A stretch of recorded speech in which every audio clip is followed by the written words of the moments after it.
Consider the egg. It can be poached, scrambled, scotched, roasted, hard-boiled, devilled, pickled, and soft-boiled, all by itself.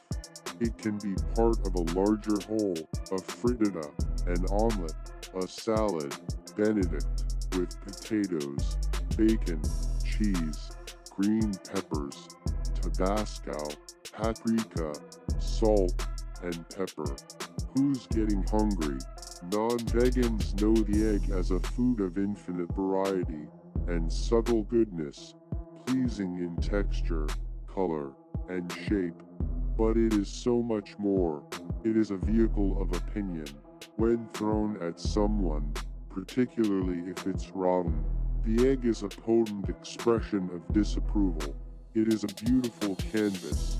We imagine that many people, religious or not, have had the experience of decorating Easter eggs at one time or another.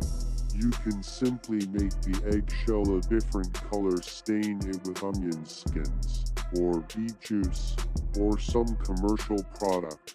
Alternatively, you use wax to make a resist design.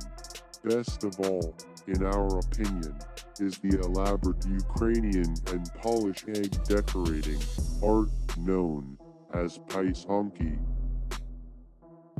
Is an essential element of a photographic process.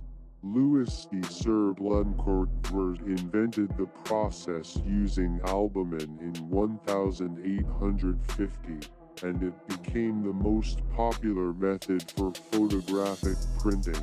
In the 19th century, paper was laid on a mixture of albumen and salt. When it dried, it made a glossy coated paper. The process could be used with any type of negative. It yielded precise images, and it was inexpensive. It was so popular that early on, commercial producers kept chickens on site. It is an important vehicle for pigment. Painters used eggs as binders for applying pigments. The pigment color was produced by ground-up materials found in nature. Everything, from lapis lazuli, to the tiny bodies of scale insects, was crushed. Then mixed with egg yolk to produce egg tempera.